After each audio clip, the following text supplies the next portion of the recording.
শ্রীধাম মায়াপুরে এসে তোমাদের কেমন লাগছে? তোমরা কে কে এই প্রথমবার মায়াপুরে এলে? ও আচ্ছা আচ্ছা, হরে কৃষ্ণ। তো এই প্রথমবার এলে, তারপরে এখন বারবার আসবে? আর তোমরা কারা বারবার আসছো? ওকে, খুব ভালো। তো আজকে আমরা এখানে এই অনুষ্ঠানটা তোমাদের 3 দিন ধরে ভগবদ গীতার Gita study circle, very good. তো তোমরা নিয়মিতভাবে ভগবদ গীতা পাঠ করছো। এই ভগবদ গীতা পাঠ করলে কি লাভ হয়? হ্যাঁ, ভগবদ গীতার জ্ঞানকে বলা হচ্ছে গীতামৃত। অমৃত মানে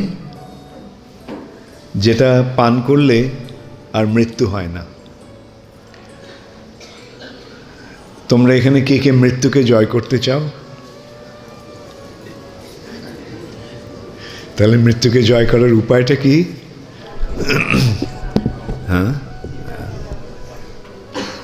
হ্যাঁ, তো মৃত্যুকে জয় করার উপায়টা আমরা পেয়ে গেছি, গীতামৃত। মানে গীতারূপ অমৃত পান করলে ব্যাস আর মৃত্যু হবে না। হ্যাঁ, সবচেয়ে বড় ওষুধ। আবার অমৃত বা 2 রকমের আছে। একটা অমৃত যেটা স্বর্গের দেবতারা পান করে, তার ফলে কি হয়, সত্যিকারের অমৃত লাভ হয় না, অমরত্ব লাভ হয় না। যদিও দেবতাদের বলা হচ্ছে অমর, কিন্তু দেবতারাও মরণশীল। এই জগতে সকলেই মরণশীল। তবে দেবতাদের জীবনটা অনেক দীর্ঘকাল বলে মনে হয় যেন ওরা অমর। যেমন ব্রহ্মার আয়ু কতদিন? আচ্ছা, ব্রহ্মার দিনটা কত বড়? কে কে তোমরা জানো ব্রহ্মার দিনে ক ঘন্টা? ব্রহ্মার দিনে 1000 চতুর্যুগে ব্রহ্মার একদিন হয়। চতুর্যুগ মানে সত্য, ত্রেতা, দ্বাপর, কলি, এই 4টে যুগ মিলিতভাবে হচ্ছে একটা দিব্য যুগ বা এক চতুর্যুগ। এরকম 1000 চতুর্যুগে ব্রহ্মার একদিন। সেই হিসেবে মাস, বছর, 100 বছর ব্রহ্মার আয়ু। তাহলে বুঝতে পারছো ব্রহ্মার আয়ুটা কত দীর্ঘ। কিন্তু তার সত্ত্বেও কি ব্রহ্মা কি অমর? ব্রহ্মারও মৃত্যু হয়, মানে এই জগৎটা ছেড়ে চলে যেতে হয়। কখন? এই জগৎটা যখন ওই 100 বছর যখন হয়ে যায় ব্রহ্মার, ব্যাস তখন এই ব্রহ্মাণ্ডটা তখন লয় হয়ে যাবে, ধ্বংস হয়ে যাবে। আর তখন ব্রহ্মা ফিরে যায় ভগবানের কাছে। তো অতএব আমরা দেখতে পাচ্ছি যে স্বর্গের দেবতারাও অমর নয়, দীর্ঘকাল তাদের জীবন। কিন্তু এই যে গীতামৃত যারা পান করে তারা সত্যি সত্যি অমরত্ব লাভ করে। কীরকম? গীতা পাঠ করলে কি লাভ হয়? গীতা পাঠের ফলটা কি হবে? হ্যাঁ, তোমরা তো গীতা পাঠ করছো।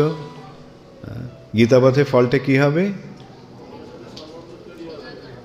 গীতা পাঠের ফলে আমরা ভগবত ধামে ফিরে যাব। আর সেখানে মৃত্যু বলে কোনো কিছু নেই। মৃত্যু মানে কি? মৃত্যু মানে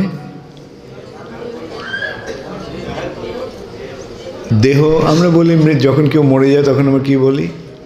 দেহত্যাগ করেছে, দেহত্যাগ। তাহলে মৃত্যু মানে হচ্ছে দেহত্যাগ। এই জড় দেহটা কে ত্যাগ করলো? আত্মা। আচ্ছা, তাহলে আত্মার মৃত্যু হয়? ব্যাস, আত্মার মৃত্যু হয় না। এবং তোমরা যদি বুঝে নাও যে তোমরা কে সকলে? আচ্ছা, তোমরা আত্মা, আত্মার মৃত্যু হয় না, তাহলে এটার ইকুয়েশনটা কি হবে, সমাধানটা কি হবে? তুমি আত্মা, আত্মার মৃত্যু হয় না, অতএব তোমার মৃত্যু হবে না। সরল বিচার না? হ্যাঁ, A is equal to B, B is equal to C, তাহলে কি হচ্ছে? A is equal to, very good. তো এটাই স্বাভাবিক সরল সমাধান। আমি আত্মা, আত্মার মৃত্যু হয় না, অতএব আমার মৃত্যু হবে না। তাহলে কিন্তু সেখানে কি বুঝতে হবে? তুমি কে? তুমি দেহ না আত্মা? কিছুক্ষণ আগে তোমরা বললে তোমরা আত্মা। আচ্ছা, ভেরি গুড। এখন সেটা কিভাবে জানলে? সেটা জানলে ভগবদ গীতার মাধ্যমে।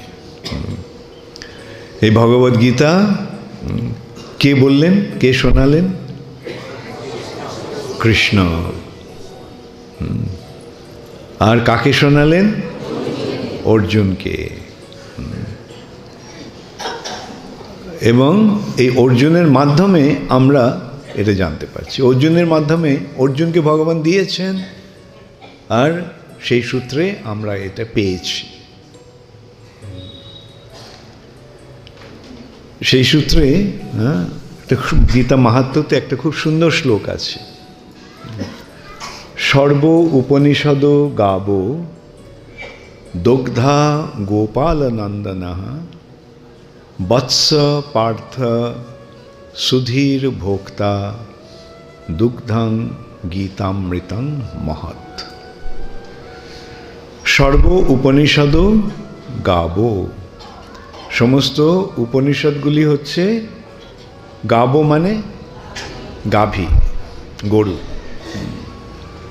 সমস্ত উপনিষদগুলি হচ্ছে যেন একটা গরু।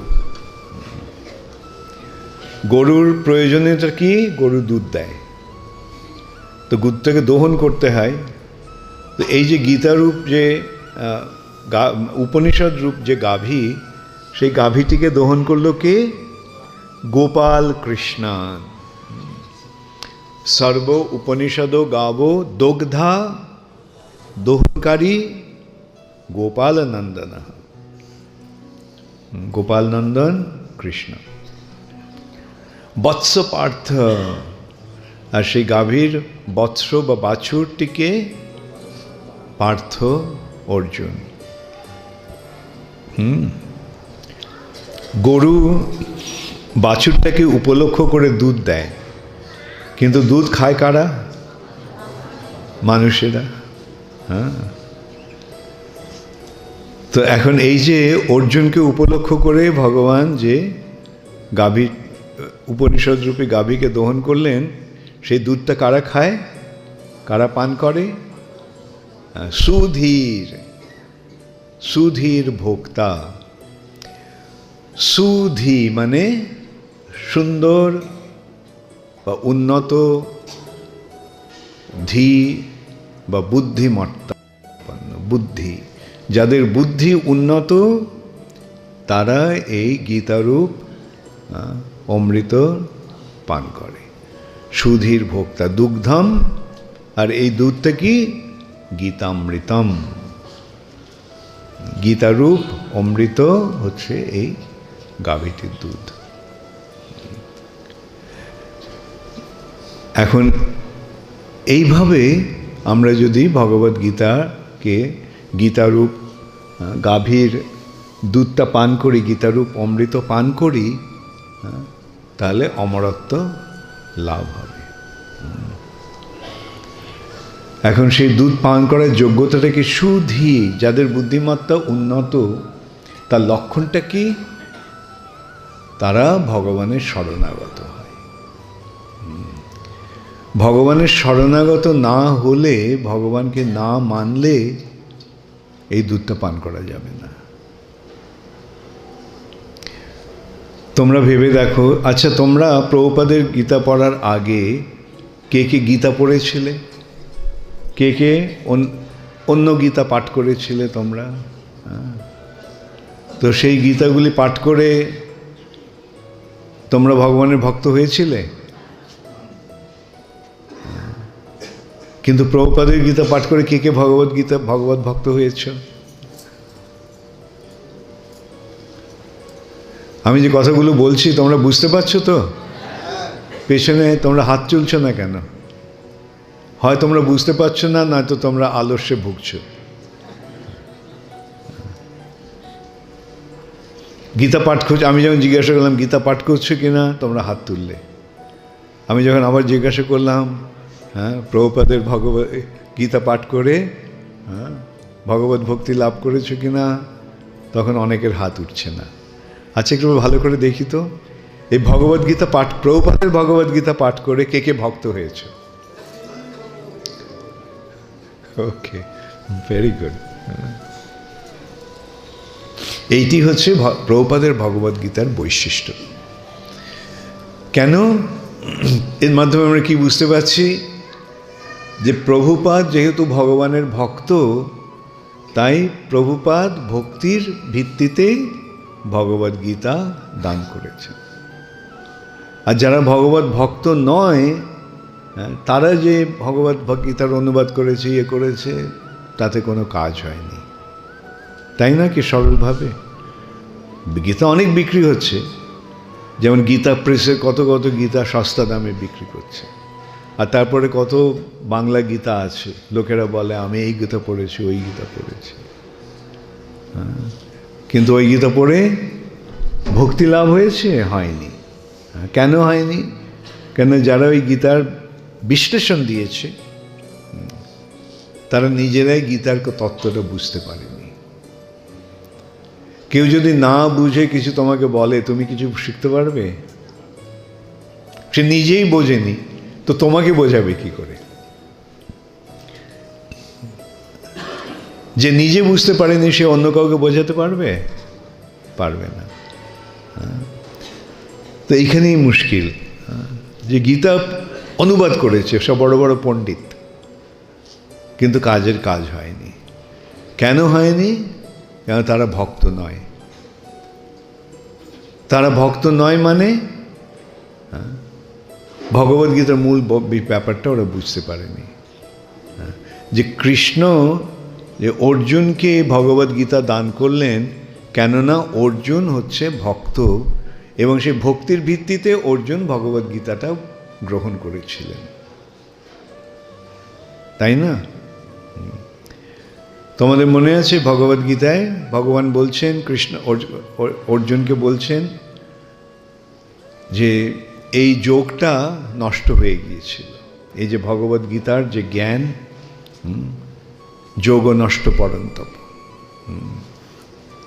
সকালে নেহ মহতা যোগ নষ্ট পরন্তপ। কালের প্রভাবে, সকালে নেহ মানে কালের প্রভাবে এই মহতি যে যোগ বা জ্ঞান, ভগবানের সঙ্গে যুক্ত হওয়ার যে পন্থা নষ্ট হয়ে গিয়েছিল, যোগ নষ্ট পরন্তপ। তারপর ভগবান কি বললেন? স এবায়ং মায়াতে অদ্য যোগ প্রক্ত পুরাতন। আজকে আমি এই ভগবদ্গীতার জ্ঞানটা তোমাকে দেব। ওটা নষ্ট হয়ে গিয়েছিল, ওটাকে শুদ্ধ করতে হবে। তা কীভাবে ভগবান করবেন? নতুন করে এই জ্ঞানটা দিয়ে এই জ্ঞানটা তিনি আবার পুনঃস্থাপিত করবেন। তিনি কাকে মনোনয়ন করলেন? কাকে? অর্জুনকে মনোনয়ন করলেন। কেন করলেন? ভক্তসি মে সখা চেতি, কেননা তুমি আমার ভক্ত এবং তুমি আমার সখা, সেই জন্য আমি তোমাকে মনোনয়ন করেছি। এইটি হচ্ছে ভগবদ্গীতার মূল মূল মন্ত্র। ভক্তি ছাড়া ভগবদ্গীতা বোঝা যাবে না। ভক্তা মাম অভিজানাতি। ভক্ত্যা মানে ভক্তির দ্বারা, ভক্তির দ্বারা, ভক্তিয়া মাম আমাকে, অভিজানাতি যথাযথভাবে জানতে পারে। অতএব ভগবানের ভক্ত না হলে ভগবদ্গীতার তত্ত্ব বোঝা যাবে না।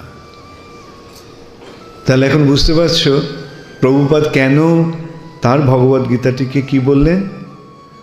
শ্রীমদ্ ভগবদ্গীতা যথাযথ। যথাযথ, যথাযথ মানে যেমনটি তেমন। হ্যাঁ, যথাযথ শব্দটার সরল অর্থ হচ্ছে যেমনটি তেমন, আসলে যেরকম সেরকম। এবং সেই আসলে যেমনটি তেমন মানে ভগবান যেভাবে অর্জুনকে বলেছিলেন এবং অর্জুন যেভাবে সেটা বুঝেছিলেন, এইটি হচ্ছে ভগবদ্গীতার রহস্য। অর্জুন যেভাবে বুঝেছিলেন, অমুক তর্কতীর্থ কিভাবে বুঝেছিলেন সেটা গ্রাহ্য বিষয় নয়।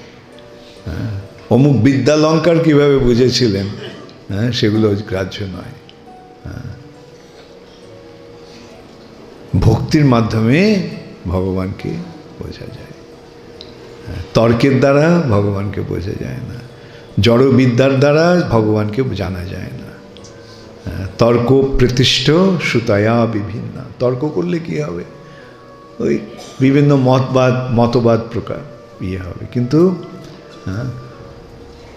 মত একটাই, ভক্তির মাধ্যমে ভগবানকে জানা। ভক্তির মাধ্যমেই ভগবানকে জানা যাবে, সেটি হচ্ছে ভগবদ্গীতার মূল বিষয়। সেই কথাটি প্রভুপাদ আমাদের জানিয়ে দিলেন। ভগবদ্গীতার প্রথমেই কি বলছেন শিল প্রভুপাদ? এই ভক্তির দ্বারাই কেবল ভগবানকে জানা যায়। আর ভক্তির দ্বারা ভগবানকে জানা যায় মানে কিভাবে? ভক্তির সূত্রপাত কিভাবে হচ্ছে? ভক্তির সূত্রপাত তো ভগবান ভগবদ্গীতার শেষে দিয়ে গেছে। সর্বধর্মান পরিত্যাজ্য মামেকম শরণং ব্রজ। আমার শরণ নাও। তাহলে অহং ত্বাং সর্ব পাপেভ্যো মোক্ষয়িষ্যামি মা শুচঃ। তাহলে আমি তোমাকে তোমার সমস্ত পাপ থেকে উদ্ধার করব। তো এই যে মামেকম শরণং ব্রজ, সেই কথাটাই প্রভুপাদ প্রথমেই বললেন যে ভগবানকে যদি জানতে চাও, ভগবদ্গীতার তত্ত্ব যদি বুঝতে চাও, তাহলে ভগবানের শরণ নাও। অর্থাৎ ভগবান কে সেটা জানো এবং ভগবানের কাছে নিজেকে সমর্পণ করো। কৃষ্ণকে সেটা যদি আমি না জানি, তাহলে ভগবত কৃষ্ণের কথাগুলো আমরা বুঝবো কি করে? আমরা যদি মনে করি যে কৃষ্ণ আমারই মতো আরেকটা মানুষ, একটু হয়তো বিদ্যা বুদ্ধি বেশি আছে, সেটা যদি মনে করি, তাহলে ভগবদ্গীতার তত্ত্ব আমরা বুঝতে পারবো না। কৃষ্ণ ভগবান, এটাই জানতে হবে। আর আজকালকার মানুষের বিচারটা কি অনেক ক্ষেত্রেই, অধিকাংশ ক্ষেত্রেই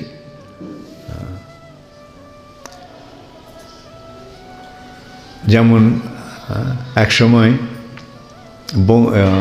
বিদ্যাসাগর, ঈশ্বরচন্দ্র বিদ্যাসাগর বলেছিলেন, ঈশ্বর নিরাকার চৈতন্য স্বরূপ। নিরাকার বিদ্যাসাগর, এদিকে ঈশ্বর নিরাকার। ভক্তিবিনোদ ঠাকুর ওনাকে প্রশ্ন করেছেন, আপনি কি ঈশ্বরকে দেখেছেন? বিদ্যাসাগরের একটা গুণ ছিল, সত্য কথা বলেছেন, না আমি দেখিনি। তাহলে আপনি কি করে জানলেন তিনি নিরাকার না সাকার? আমি যাকে দেখিনি তার সম্বন্ধে আমি কিভাবে এই মন্তব্য পেশ করব? ঈশ্বর নিরাকার চৈতন্য স্বরূপ।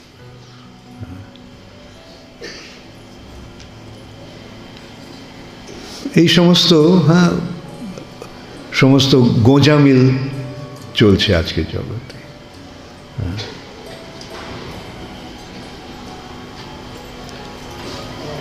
জীবে প্রেম করে যেই জন, সেই জন সেবিছে ঈশ্বর। মন্দিরে যাওয়ার দরকার নেই, জীবে প্রেম করো। এই সমস্ত কথাই, আর এদেরকেই সব মহাপুরুষ, তত্ত্ববেত্তা বলে এদেরকে অনুসরণ করছে। ফলটা কি হচ্ছে? কোনো কাজ হচ্ছে না। এই দেশটা জাহান নামে যাচ্ছে।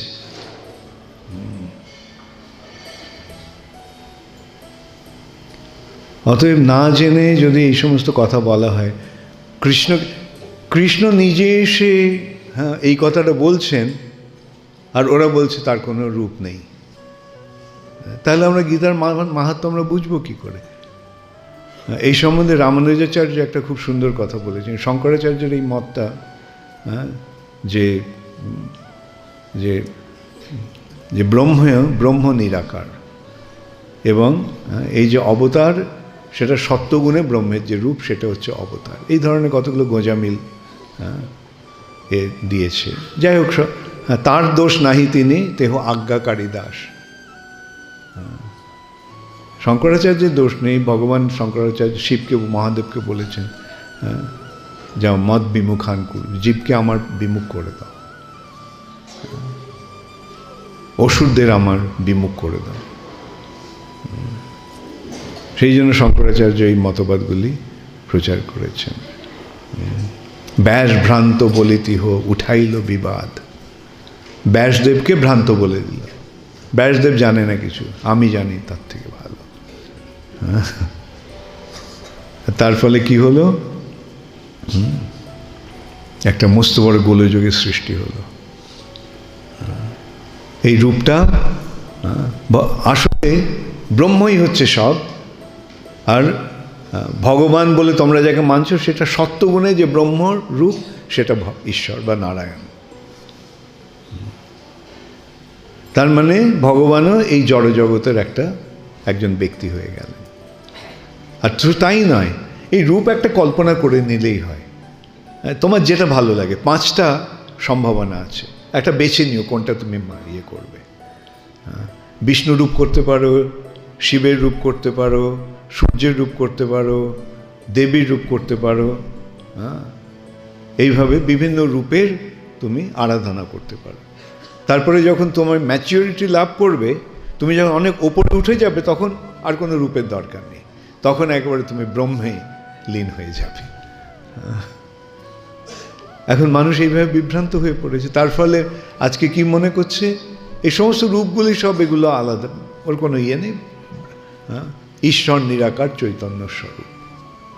জীবে প্রেম করে যেই জন, সেই জন সেবিছে ঈশ্বর। রথযাত্রা লোকারণ্য মহা ধুমধাম, ভক্তেরা লুটায় পথে করেছে প্রণাম।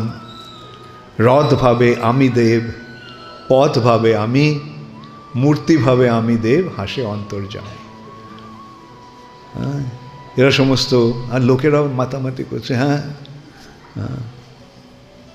যে সব এগুলো কোনোটারই ইয়ে নেই, যে রথ মূর্তি সব, পথ রথ সব একাকার হয়ে গেল। পথ রথ মূর্তি, ভগবানের রূপটা পথের সঙ্গে তার ইয়ে হলো। এখন এদেরকেই আমরা মহাপুরুষ বলে ইয়ে করছি। কিন্তু আসল মহাপুরুষ যখন এলেন, তখন আমরা তাকে চিনতে পারছি না। আমি দেখছিলাম আজ নিউ টাউন দিয়ে আমি যখন যাচ্ছিলাম, সব ইয়ে রয়েছে, মূর্তি রয়েছে, অনেক ছবিও রয়েছে। এয়ারপোর্টে যাওয়ার সময় দেখা যায় ছবি, বঙ্কিমচন্দ্রের ছবি, রবীন্দ্রনাথের ছবি, বিবেকানন্দের ছবি, মাদার টেরেসার ছবি। কিন্তু প্রভুপাদের ছবি নেই। যে ব্যক্তিটি এসে প্রকৃত জ্ঞান দান করলো, এখন সেটা আসল কথা হচ্ছে যে সবীর বরাহ উষ্ট্র খড়ই সংস্তুত পুরুষ পশু। স মানে কুকুর, বীর বরাহ মানে বিষ্ঠাভোজী শুকর, উট আর খড় গাধা। এরা কাকে মনোনয়ন করে, এরা কাকে চিনবে? আর একটা বড় একটা পশুকে তারা পূজনীয় বলে মনে করবে। একটা পশুর কি ক্ষমতা আছে কে কাকে চেনা? না। সেই রকমই যখন সমাজটা এইরকম মূর্খ ব্যক্তিদের দ্বারা পরিচালিত হয়, তখন এই অবস্থাটাই হয়। যাই হোক, ওরা মূর্খ বলে কি আমরা মূর্খ থাকবো? ওরা কতগুলো আজে বাজে লোককে পুজো করছে বলে কি আমরা তাদের পুজো করব? না, প্রকৃত যে মহাপুরুষ তাকে আমরা পুজো করব। এইটি আমাদের জানতে হবে। আমি এই কথাগুলি সরাসরিভাবে তোমাদের বলছি, অনেকের হয়তো খারাপ লাগছে শুনতে, মহারাজ কেন লোকের নিন্দা করছে। যাই হোক, এখন দেখো, আমাদের কাজ হচ্ছে সত্যটাকে তুলে ধরা, তোমাদেরকে আসল রূপটা জানিয়ে দাও। সেটা যদি না করা হয় তাহলে কি আমি তোমাদের কি উপকার করলাম? ডাক্তার এসে কি মিষ্টি মিষ্টি কথা বলে? ডাক্তার এসে কি করে? ও ফোড়া হয়েছে, দেখি ব্যাগটা খুলে ছুরিটা বার করে।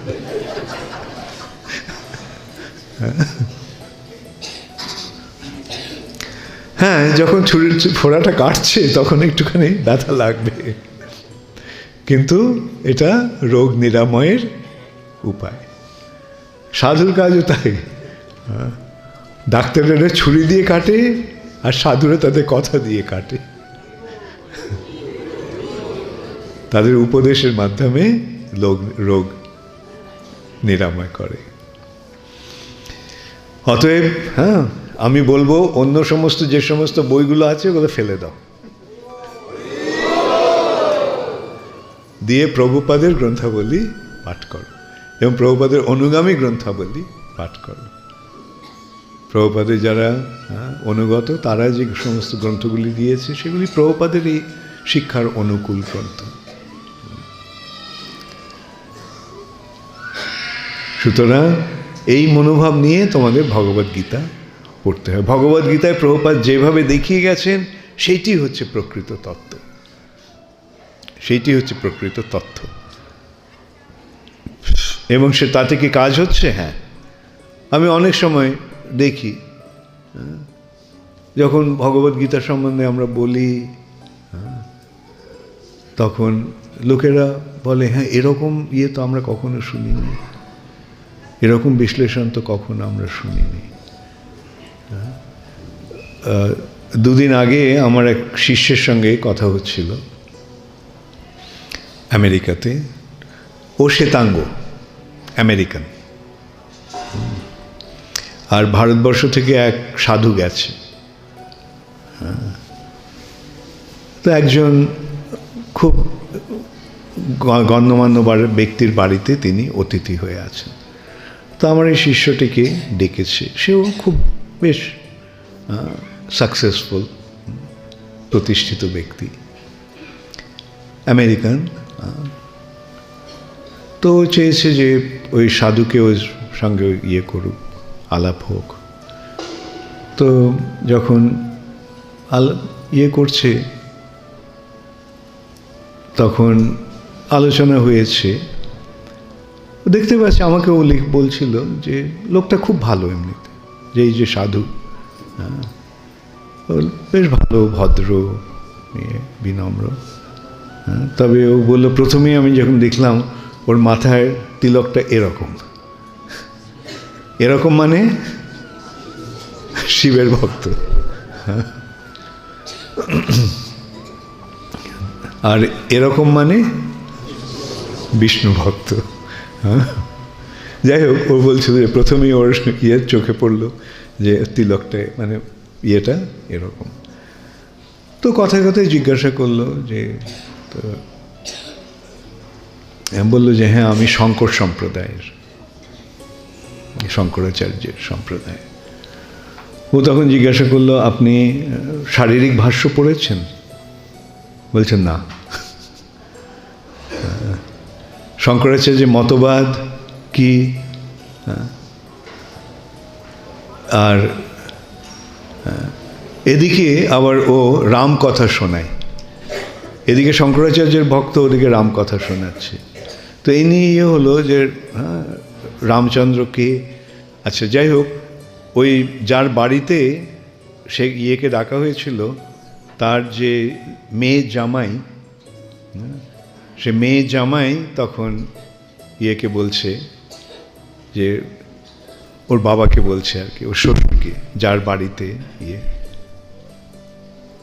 বলছে যে ওর নাম ধরে বললো যে গ্র্যাম, ওর ইংরেজি নাম হচ্ছে গ্র্যাম। বলছে এই স্বামীজির থেকে গ্র্যাম আরো ভালো বেশি জানে। একজন ওর চোখে একজন সাধারণ আমেরিকান, ওই ভারতের তথাকথিত সাধু যে আমেরিকায় গিয়ে বড় বড় ইয়ে করছে, লেকচার দিচ্ছে, চরমে ওরা বুঝতে পারছে যে এই আমেরিকানটি ওর থেকে বেশি জানে, ওই সাধুর থেকে বেশি জানে। কেন? ওরা নিশ্চয়ই এটা মন গড়া কিছু বলেনি, ও নিজে বুঝতে পেরেছে। সে শিক্ষিত, খুব প্রতিষ্ঠিত ব্যক্তি, অত্যন্ত ধনী ব্যক্তি ওরা, অত্যন্ত শিক্ষিত। কেন তারা এই কথাটা বুঝতে পারলো? কেন ওরা বুঝতে পারলো যে হ্যাঁ ওই যে কথাটা বলছে ওটা সত্যি কথা? কেন, কিভাবে সেটা জানতে পারলো সে, যদিও সে আমেরিকান? শিল প্রভুপাদের কৃপায়, শিল প্রভুপাদের কৃপায় জানতে পারলো যে কি তত্ত্ব, কি শঙ্করাচার্যের মূল শিক্ষা কি, শঙ্করাচার্যের শিক্ষায় ভুলটা কোথায়, এগুলো সব ফুটে উঠছে সকলের মাধ্যমে শিল প্রভুপাদের কৃপায়। শঙ্করাচার্যের দোষ নেই, কিন্তু তার দোষ নাহি তেহ আজ্ঞাকারী দাস, কিন্তু মায়াবাদীর ভাষ্য শুনিলে হয় সর্বনাশ। এবং সেটাই হয়েছে আজকে ভারতবর্ষে।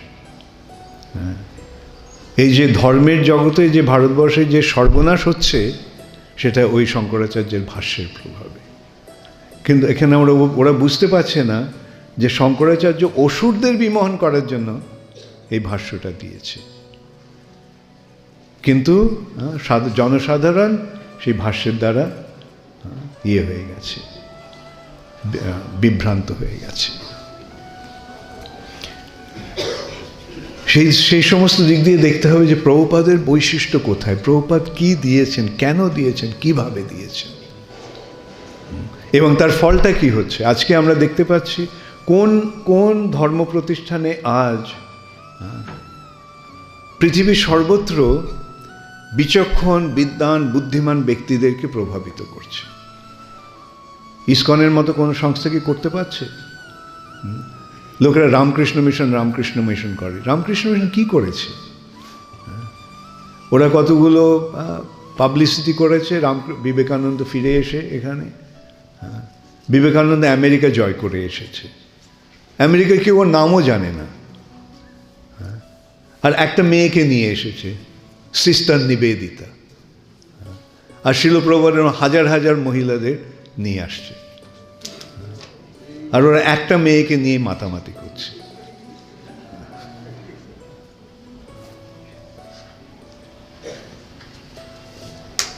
আজকে এইভাবে জগৎটা বিভ্রান্ত হয়ে গেছে, কিন্তু প্রচারের মাধ্যমে এটা উপশম করতে হবে, বন্ধ করতে হবে। আজকে ওরা দেখছে মাদার টেরিসাকে নিয়ে মাতামাতি করছে। আমি অ্যাকচুয়ালি ভাবছিলাম যে এই যে মমতা ব্যানার্জি সব ওই নীল সাদার ব্যাপারটা কোত্থেকে এলো?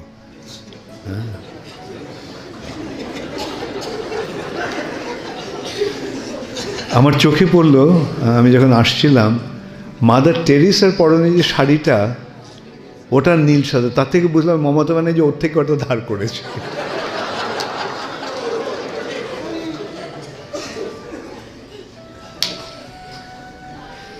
তার থেকে বোঝা যাচ্ছে যে কিভাবে এদের দ্বারা প্রভাবিত হচ্ছে। কিন্তু কি করেছে, মাদার টেরিসা এসে কি করেছে, এখানে এসে হিন্দুদের গরু খাওয়া শিখিয়েছে, গরিবদের অন্নদান করছে, ত্রাণ করছে।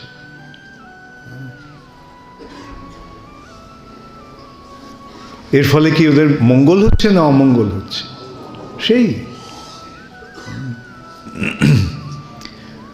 অতএব আমাদের যেটা বুঝতে হবে যে আজকে সারা পৃথিবী এইভাবে বিভ্রান্ত হয়ে গেছে। আর পৃথিবীকে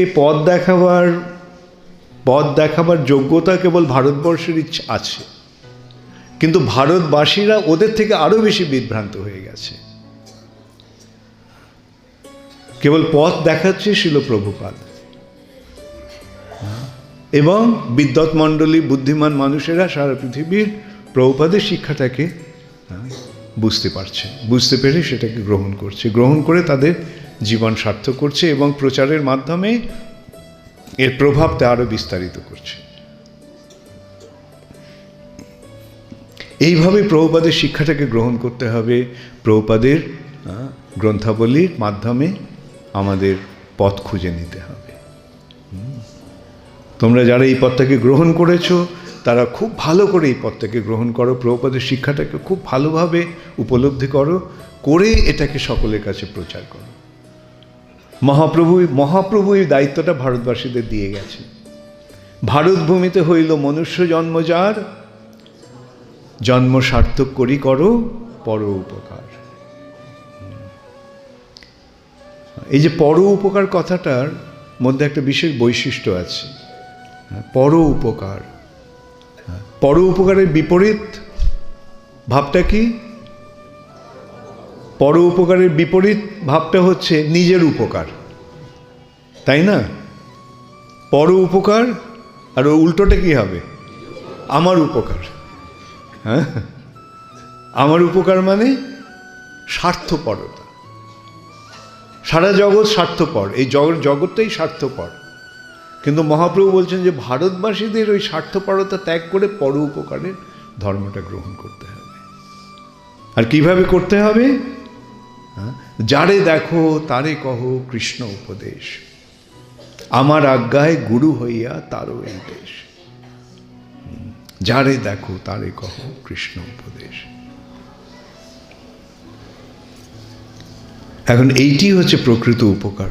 লোকেরা কি মনে করে পর উপকার মানে খেতে দাও, পড়তে দাও, টাকা পয়সা দাও, এগুলো পর উপকার।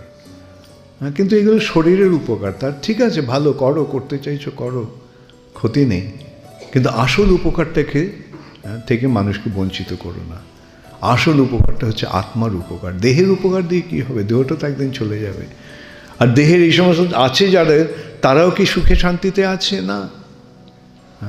আমেরিকা, ইউরোপের দেশগুলিতে প্রাচুর্য রয়েছে, কিন্তু অশান্তি প্রচণ্ড ওখানে। আর সংসার মানে ওদের পরিবারগুলি ভেঙে যাচ্ছে, স্ত্রী পুরুষের বিবাহ বিচ্ছেদ হচ্ছে। ওখানে প্রায়, আমি ঠিক ইয়েটা জানি না, আমার মনে হয় 50%-এর বেশি বিবাহ ভেঙে যায়। আর না ভাঙলেও ওরা ওই যে পরস্পরের মধ্যে যে প্রীতির সম্পর্ক, সেটাও প্রায় বিরল। ছেলে মেয়েগুলি একটু বড় হলেই ব্যাস বাড়ি থেকে চলে যায়, ফ্যামিলি বলে কিছু নেই।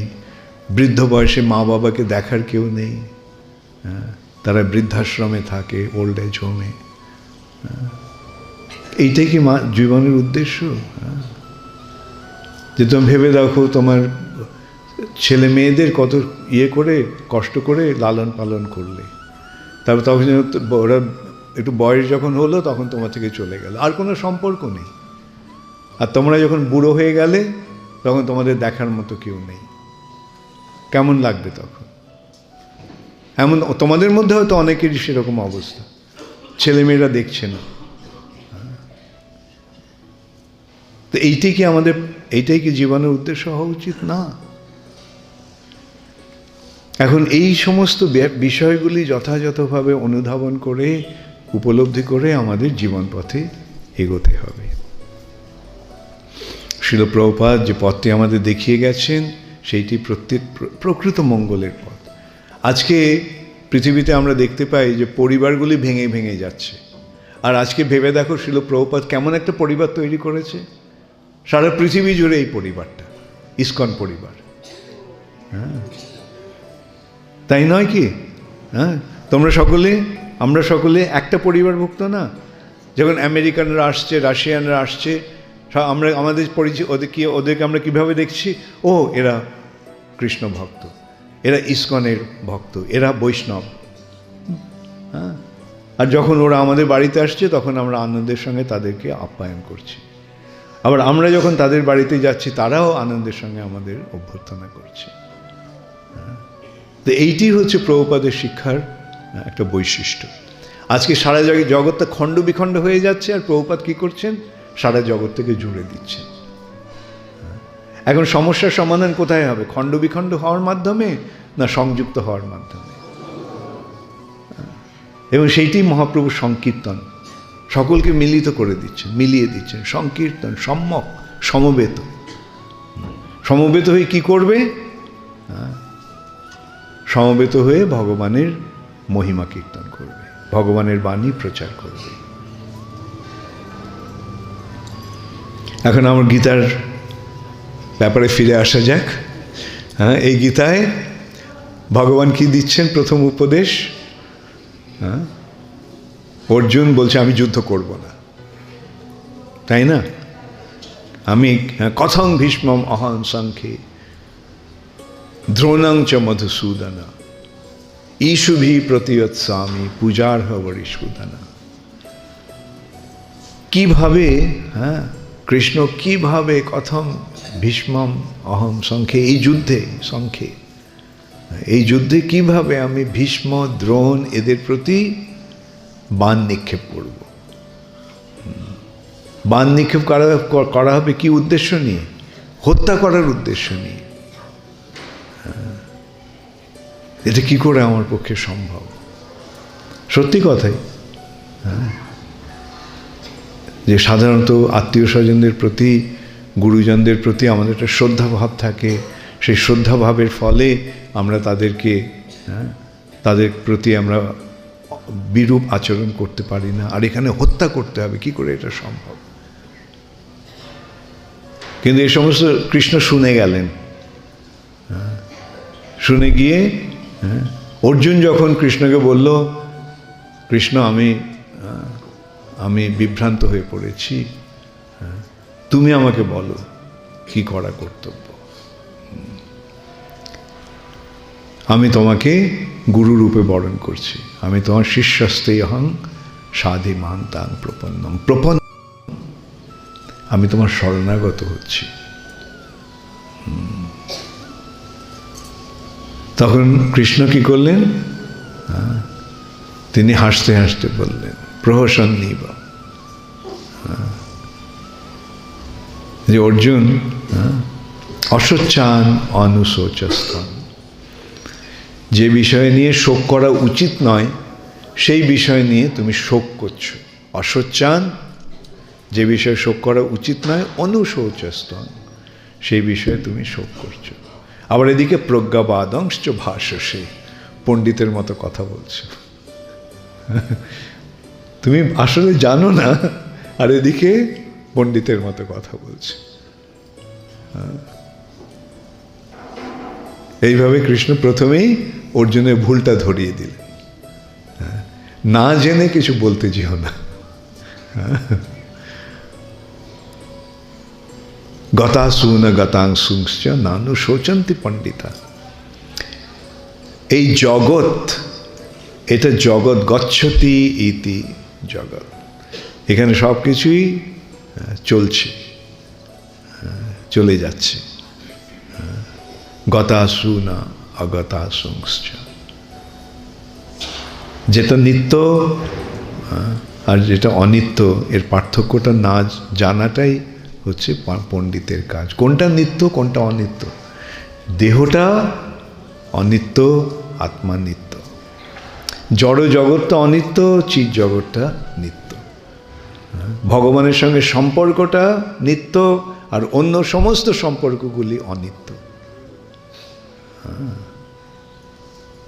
এবং যারা সেটা জানে তারা এই জন্ম মৃত্যু, এই জড়জাগতিক ব্যাপার নিয়ে তারা মাথা ঘামায় না।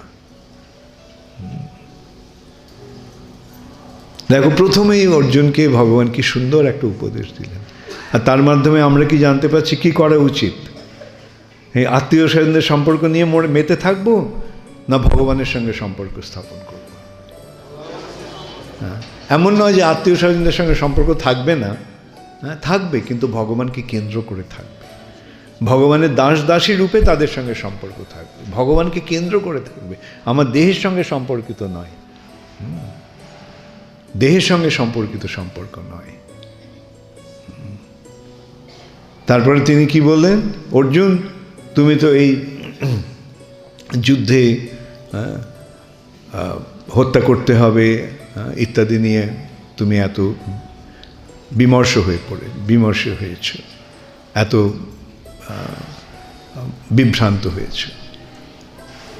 তবে এমন জেনে রাখো যে এমন কোনো সময় ছিল না যখন তুমি, আমি এবং এই সমস্ত রাজারা ছিলাম না, এবং এমন সময় থাকবে না যখন আমরা থাকব না।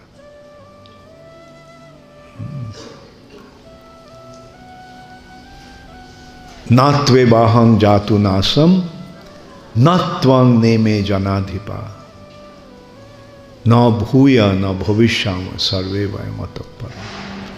সর্বে বয়ম, আমরা সকলে আমরা আছি এবং চিরকাল আমরা থাকব। এই দিয়ে ভগবান শুরু করলেন। কোনটা নিত্য কোনটা অনিত্য? আত্মার নিত্য, দেহটা অনিত্য। আত্মার স্বরূপটা কীরকম? ন জায়তে ম্রিয়তে বা কদাচিৎ। তুমি জন্ম মৃত্যু নিয়ে এত বিভ্রান্ত হয়েছ, কিন্তু এই আত্মার কখনো জন্ম হয় না, কখনো মৃত্যু হয় না। জন্ম মৃত্যু কার? এই দেহটার। কিন্তু দেহটা কি? দেহি নস্মিন যথা দেহে কৌমারম যৌবনম জরা তথা দেহান্তর প্রাপ্তির। অবশেষে একসময় এই দেহটা ছেড়ে দিতে হবে। দেহটা পরিবর্তন হচ্ছে নিরন্তর। শৈশব থেকে কৈশোর, কৈশোর থেকে যৌবন, যৌবন থেকে বার্ধক্য, পরিবর্তন হচ্ছে দেহটা ক্রমশ। এবং অবশেষে একসময় দেহটা ছেড়ে আমরা চলে যাব। দেহের পরিবর্তন হলে যদি আমার পরিবর্তন না হয়, তাহলে দেহ ত্যাগের পরেও আমার পরিবর্তন হবে না। কেন এই দেহের সঙ্গে তো আমার প্রকৃত সম্পর্ক নয়, দেহটা তো আমি নই। কি সুন্দরভাবে ভগবান বোঝালেন। আর আমি আবার এই ইয়েটাতে ওই ইকুয়েশনে ফিরে যাব, মনে আছে? আমি আত্মা, আত্মার মৃত্যু হয় না, অতএব ব্যাস সমস্ত সমস্যার সমাধান হয়ে গেল। এখন প্রশ্ন হচ্ছে কিভাবে এই আত্মস্বরূপে আমরা অধিষ্ঠিত হব।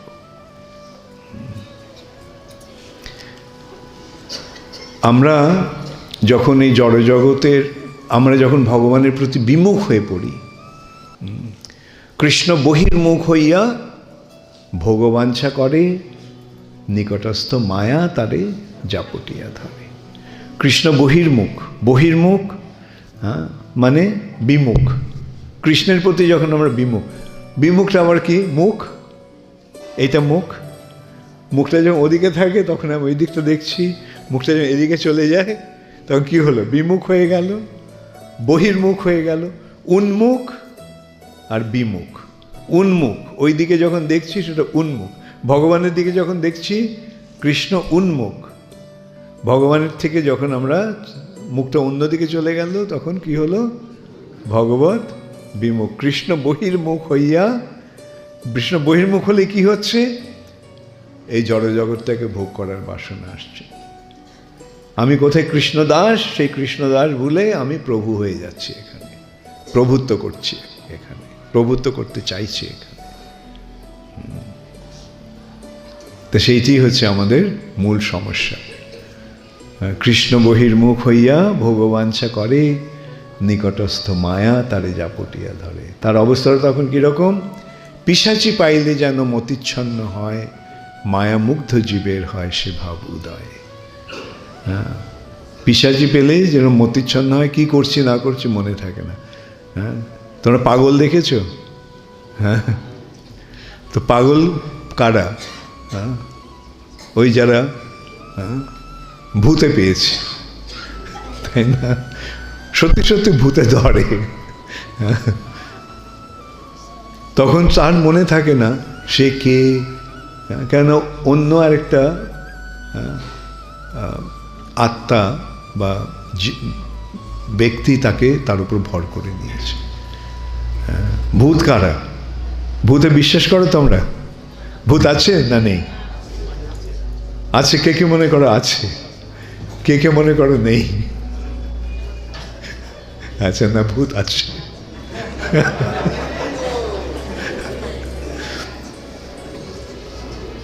আমাদের দুটো শরীর আছে, এটা তোমরা জানো? আমাদের দুটো জড় শরীর আছে। একটা স্থূল শরীর, এই শরীরটা মাটি, জল, আগুন, বায়ু, আকাশ, এই 8টা উপাদান দিয়ে এই শরীরটা তৈরি। আর এছাড়া আরো 3টে সূক্ষ্ম উপাদান আছে। সেই 3টি কি কি? Very good. হ্যাঁ, সেই মন, বুদ্ধি, অহংকার দিয়ে আমাদের আরেকটা শরীর আছে। আমাদের এই দুটো শরীর। যেমন আমরা যখন জেগে থাকি তখন আমাদের এই শরীরটা সচেতন, তাই না? যখন আমরা ঘুমিয়ে পড়ি তখন এই শরীরটা আছে কি নেই সে সম্বন্ধে কোনো জ্ঞান আছে? কিন্তু আমরা স্বপ্ন দেখছি, স্বপ্নে আমি আছি, হ্যাঁ, তাই না? আমি স্বপ্ন দেখছি, সুতরাং ওই স্বপ্নের মধ্যে আমি আছি। হ্যাঁ, সেটা কে? সেটা আমার ওই স্থূল সূক্ষ্ম শরীর। জাগ্রত অবস্থায় স্থূল এবং সূক্ষ্ম দুটো শরীরই সচেতন। নিদ্রিত অবস্থায় এই জড় শরীরটি অচেতন, কিন্তু সূক্ষ্ম শরীরটি স্বপ্নাবস্থাতে চেতন। তাহলে এইভাবে আমরা দেখতে পাচ্ছি, বোঝা গেল দুটো শরীর আছে। কে কে বুঝতে পারোনি? ওকে, সবাই বুঝে নিয়েছে, ভেরি গুড। মৃত্যুর সময় আমরা এই স্থূল জড় দেহটা ত্যাগ করি, সূক্ষ্ম জড় দেহটা ত্যাগ হয় না। সূক্ষ্ম জড় দেহটা আত্মাকে নিয়ে পরবর্তী দেহে যায়। কিন্তু যারা অনেক পাপ কর্ম করে তারা ওই প্রকৃতি তাদেরকে আরেকটা শরীর দেয় না, স্থূল শরীর দেয় না, তারা ওই সূক্ষ্ম শরীরে থেকে যায়। সেগুলি হচ্ছে ভূত প্রেত, প্রেত শরীর। তোমরা দেখবে যখন শ্রাদ্ধ হয় তখন মন্ত্র যে উচ্চারণ করে তাতে বলা হয় প্রেতা আয়া, প্রেত আয়া। সে প্রেত শরীরের উদ্দেশ্যে নিবেদন করা হচ্ছে শ্রাদ্ধ, শান্তি। তো সেই যে প্রেত শরীর সেটাই হচ্ছে সূক্ষ্ম শরীর। এখন এই সূক্ষ্ম শরীরে যারা থাকে তাদের স্থূল শরীর নেই, তাদের সমস্ত চেতনা রয়েছে, বাসনা রয়েছে। যেমন তার পিপাসা আছে, সূক্ষ্ম শরীরে পিপাসা আসছে, কিন্তু জল খেতে পাচ্ছে না, স্থূল শরীরটা নেই। সূক্ষ্ম শরীরের বাসনাটা স্থূল শরীরের মাধ্যমে চরিতার্থ হয়। আমরা যে বাসনা করি সেটা সূক্ষ্ম শরীরে আসে, তাই না? মনে আসে বলা যায়। তো যাই হোক, এখন যাই হোক, ওই পিশাচি পাইলে যেন মতিচ্ছন্ন হয়, এই কথাটা বলতে গিয়ে এই কথাগুলো বলতে হচ্ছে। হ্যাঁ, যে ওদের সেই যে ভূত বা প্রেত, ওদের স্থূল শরীর নেই তাদের বাসনা চরিতার্থ করার জন্য। তাই তারা কি করে? কোনো অন্য কোনো ব্যক্তির ওপরে ভর করে ওই শরীরটাকে নিয়ে নেয়, ওই শরীরে ভর করে নেয়, আর সেই শরীরের মাধ্যমে সে তার ইচ্ছে মতো কাজ করতে থাকে। সেই অবস্থাটাকে বলা হয় উন্মাদ অবস্থা। অধিকাংশ ক্ষেত্রেই এটাও যদিও বলা হয় বায়ুর রোগ, বায়ুর প্রভাবে উন্মাদনা আসে, কিন্তু অনেক সময় ওই পিশাচি বা ভূত প্রেতের প্রভাবে এগুলি হয়। তো মায়ামুগ্ধ জীবের হয় সে ভাব উদয়। তো এখন আমরা এই জড়জগতে কি করণীয় সেটা আমরা বুঝতে পারি না, এবং তার ফলে আমরা নানাভাবে বিভ্রান্ত হয়ে পড়ি যতক্ষণ আমরা জড়জগতের বন্ধনে থাকি। তোমরা নিশ্চয়ই কেউ কেউ অনুভব করেছো যে ভক্তিপথে আসার পরে খুব অনুশোচনা হয়, কেন এটা করেছিলাম, তাই না? যে ওই জগতে থাকতে মানে ভক্তিপথে আসার পরে চেতনা ফিরে আসে, কি করা কর্তব্য। কিন্তু আমরা তখন দেখতে পাই যে এই যে বদ্ধ অবস্থাতে আমাদের যে কার্যকলাপ সেগুলি অনেকটা উন্মাদনার মতো, পাগলামির মতো, এবং তখন আক্ষেপ হয় কেন এই কাজগুলো করেছিলাম। তো ভগবান সেই কথাই অর্জুনকে বোঝাচ্ছেন যে এই জড়জগতের বন্ধনে বদ্ধ অবস্থায় থাকাকালীন যে আমাদের যে কার্যকলাপ সেগুলি উন্মাদের মতো। আমাদের চেতনা কখন ফিরে আসে, প্রকৃত চেতনা কখন ফিরে আসে, যখন আমরা ভগবানের শরণাগত হই, এবং এই ভগবানের শরণাগত হওয়াটাই হচ্ছে জীবনের উদ্দেশ্য। মামেকম শরণং ব্রজ। আর সেই সূত্রে ভগবান আমাদের জানিয়ে দিলেন তিনি কে। চতুর্থ অধ্যায় প্রথমে তৃতীয় অধ্যায়ে, ভগবদ্গীতার তৃতীয় অধ্যায়ে ভগবান অর্জুনকে শোনালেন কর্মযোগের কথা। তো সেটা শুনিয়ে চতুর্থ অধ্যায়ের প্রথমে ভগবান বললেন যে এই জ্ঞানটা ইমং বিবস্বতি যোগম প্রক্তবান অহম অব্যয়ম। আমি প্রথম এই জ্ঞানটি বিবর্ষানকে দান করেছিলাম। বিবর্ষানকে সূর্যদেব, এবং বিবর্ষান তার পুত্র মনুকে এই জ্ঞানটি দান করেছিল। বিবর্ষান মনবে প্রাহ, মনুর ইক্ষাকুবে অব্রবীত। মনু তার পুত্র ইক্ষাকুকে এই জ্ঞানটি দান করেছিল। এবং পরম্পরা প্রাপ্তম ইমম রাজর্ষয় বিদু। এইভাবে রাজর্ষিদের মাধ্যমে পরম্পরাক্রমে এই জ্ঞানটি প্রবাহিত হচ্ছিল। কিন্তু সকালে নেহ মহতা যোগ নষ্ট পরন্তপ। কালের প্রভাবে সেই যোগটি নষ্ট হয়ে যায়। সয়েবায়ম মায়াতে অদ্য যোগ প্রক্ত পুরাতন। আজকে আমি সেই পুরাতন যোগটি তোমার মাধ্যমে পুনঃস্থাপন করব। তখন অর্জুনের মনে একটা সাধারণ প্রশ্ন এলো যে অপরং ভবতো জন্ম পরং জন্ম বিবস্বত কথমে তদ বেজানিয়াম তমাদৌ প্রক্তবানীতি। যে কৃষ্ণ, তোমার জন্ম তো সেদিন হয়েছিল, অপরং ভবতো জন্ম, এই অল্পকাল আগে তোমার জন্ম হয়েছিল, আর পরং জন্ম বিবস্বত, আর বহু বহু কাল পূর্বে বিবর্ষণের জন্ম হয়েছিল। কথমে তদ বিজানিয়াম তমাদৌ প্রক্তবানীতি। কীভাবে আমি বুঝবো যে তুমি বিবর্ষণকে এই জ্ঞানটি দান করেছিলেন? স্বাভাবিক প্রশ্ন নয় কি? তোমার জন্ম সেদিন হলো, আর বিবর্ষণ তো কত হাজার হাজার কোটি কোটি বছর আগে তার জন্ম হয়েছে। তা তুমি কি করে তাকে সেই জ্ঞানটি দান করবে? তখন ভগবান কি বললেন? বহুনি মে ব্যতীতানি জন্মানি তব চার্জুনা। অর্জুন, তোমার এবং আমার দুজনেরই জন্ম বহুবার হয়েছে। বহুনি মে ব্যতীতানি, কিন্তু তানি অহং বেদ সর্বাণি। আমার সেই সমস্ত জন্ম সম্বন্ধে আমি সব কিছু জানি। নাত্তং বেত্থ পরন্তপ, কিন্তু তুমি কিছু জানো না। তুমি তো পূর্বজন্মের কি কথা, গতকাল তুমি কি করেছো সেটাও তোমার মনে নেই। কিন্তু আমার সব কিছু মনে আছে। এখানেই আমাদের সঙ্গে ভগবানের পার্থক্য।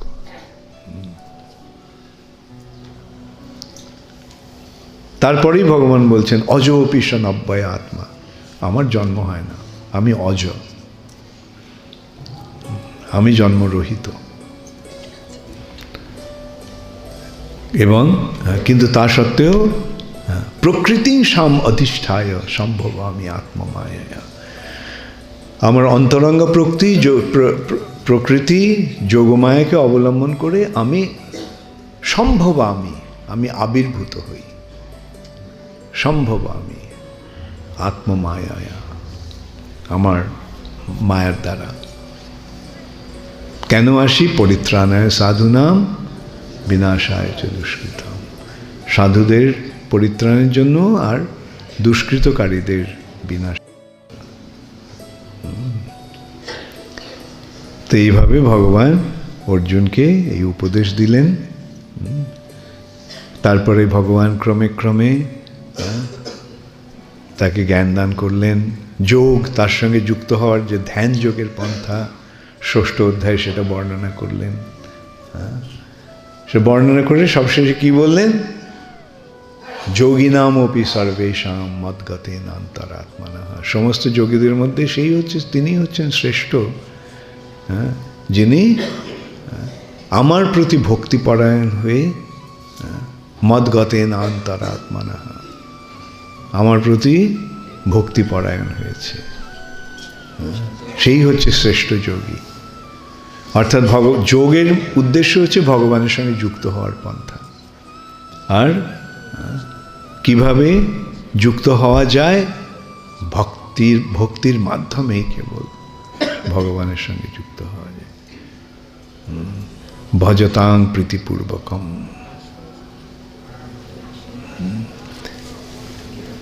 এইভাবে প্রথম 6টি অধ্যায়ে ভগবান কর্মযোগের স্তর করে বিশ্লেষণ করে তিনি পরবর্তী 6টি অধ্যায়ে ভক্তির বিশ্লেষণ করেন। আর এই ভক্তি কারা লাভ করতে পারে? অশ্রদ্ধ ধানা পুরুষ ধর্মশাস্ত্র পরন্তপ। যারা শ্রদ্ধাহীন তারা এই সমস্ত বুঝতে পারবে না। শ্রদ্ধাই হচ্ছে এই ভক্তি লাভের উপায়। শ্রদ্ধা, আদৌ শ্রদ্ধা, ভক্তির শুরুতেই হচ্ছে শ্রদ্ধা। তোমরা বলছো হরি বল, বেনুধারী, তোমরা সকলকে বলছো মোবাইল ফোন বন্ধ করে দাও, আর তুমি নিজেই মোবাইল ফোন চালিয়ে রেখেছো। এটা করো না। অন্যদের যেটা বলবে সেটা নিজেরাও করবে।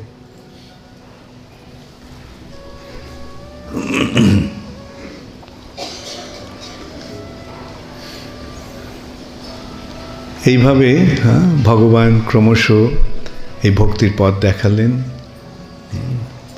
কিভাবে ভক্তি অর্জন করতে হবে? শ্রদ্ধার মাধ্যমে ভক্তি অর্জন করতে হবে। আদৌ শ্রদ্ধা। শ্রদ্ধা কি? শ্রদ্ধা শব্দে বিশ্বাস কহে সুদৃঢ় নিশ্চয়, কৃষ্ণে ভক্তি কইলে সর্বকর্মকৃত হয়। কৃষ্ণ ভক্তি করলে সব কিছু করা হয়ে যাবে, এটার নামই হচ্ছে শ্রদ্ধা। কৃষ্ণ ভক্তি কইলে সর্বকর্মকৃত হয়।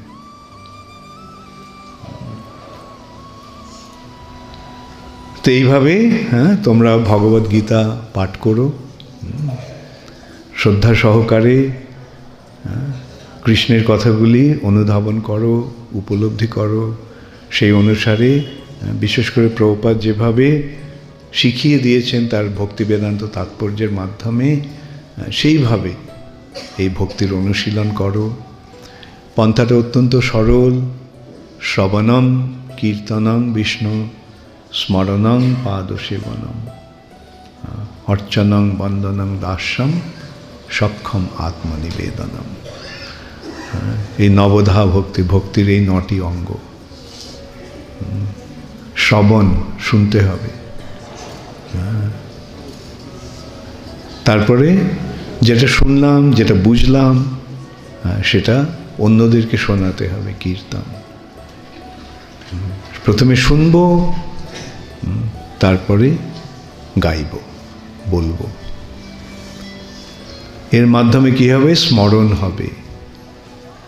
কীর্তন প্রভাবে স্মরণ হইবে, কীর্তনের প্রভাবে স্মরণ হবে, ভগবানের লীলা স্মরণ, ভগবানের কার্যকলাপ স্মরণ, ভগবানের সৌন্দর্য দর্শন, এগুলো আপনা থেকেই হবে ক্রমশ। এইভাবে অর্চন, বন্দন, দাস্য, সখ্য সম্পর্ক গড়ে উঠবে। অতএব তোমরা খুব ভালো করে এই ভক্তিপথে অগ্রসর হও। তোমরা আসল জায়গায় এসে গেছো, তোমরা আসল ট্রেনে উঠে গেছো। ব্যাস এখন ট্রেনে চেপে থাকো, বসে থাকো, এই ট্রেন তোমাদের নিয়ে যাবে। আর সেই ট্রেন হচ্ছে ইসকন। অথবা আমরা যে এটা নৌকা, যে নৌকাটা ভবসাগরকে উত্তীর্ণ করবে, হ্যাঁ, সেই নৌকাটা ইসকন। আর সেই নৌকার কর্ণধারকে শিল প্রভুপাদ। ব্যাস, আর ভয় কি? হ্যাঁ, সুতরাং জাস্ট আমাদের এই নৌকায় বা জাহাজে থেকে যেতে হবে। তার কালক্রমে আমরা দেখবো ভবসমুদ্র পার হয়ে গেছে।